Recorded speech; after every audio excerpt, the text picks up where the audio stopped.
interesting article here on the motoringchronicle.com concerning classic cars and whether the market has actually reached the bottom and what that means. Let's have a look at this, because classic cars are very popular, at least I thought they were anyway. I mean, I went to a show called Salon Privé, which had some of the most incredible classic cars I've ever seen, like some incredible pieces of machinery and engineering history, quite frankly.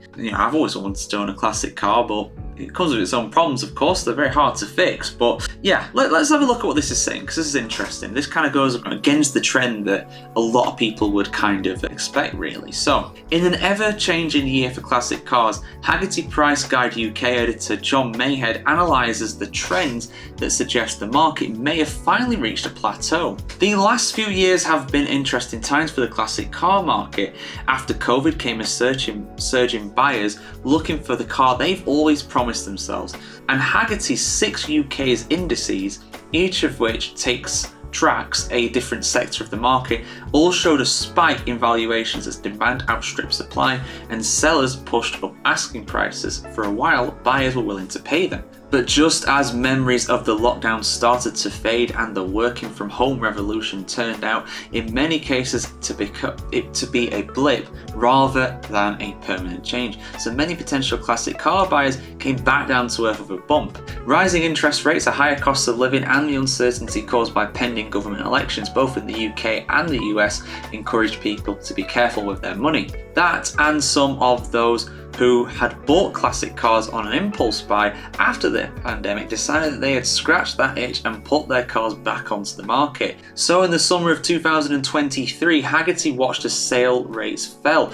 both through dealers and at auctions. Values followed, and in the year from the year to the 1st of September 2024, 40% of models covered in the UK Hagerty Price Guide dropped in value, around 35% in the US guide. That's huge over a year, that's massive, which are both unprecedented falls. I'm not surprised with those kinds of numbers, really. Combined sales results at the monetary auctions in August 2024, the bellwether of the US market, were 9% under the Hagerty's most pessimistic pre-event forecast. So wow, the values are dropping. There's also data to suggest that the sellers at UK auctions may be more willing to take less for their cars now compared with last year. Analysis of the two Bonham's Goodwood Revival auctions comparing 2023 results with this year's show that compared with the mean low estimate figure, both the sale price and the high bid, if the car fails to sell, dropped. That, combined with a 15% drop in the number of cars being consigned and an 11% drop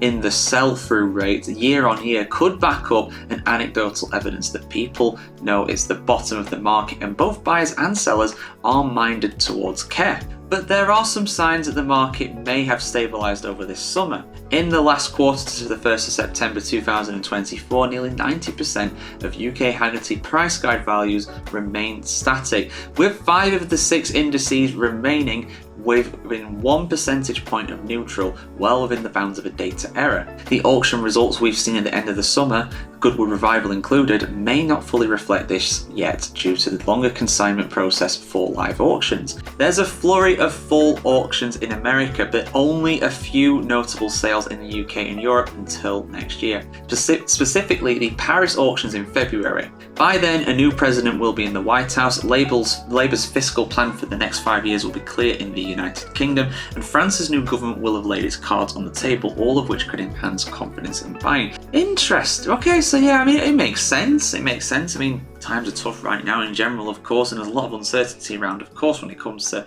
the government. So I understand all that. That does make sense. And yeah, I mean, it's at the end of the day, classic cars are an investment. Like anything, they will go up and down. I mean, house prices, nothing's as safe as houses, but even house prices do go down occasionally. We've seen recessions and stuff like that. So like any kind of commodity, classic cars will go up and down. Overall, though, they will go up. They are a relatively safe investment, I would say, if you're looking to spend your money on that, and you can get some massive returns on them.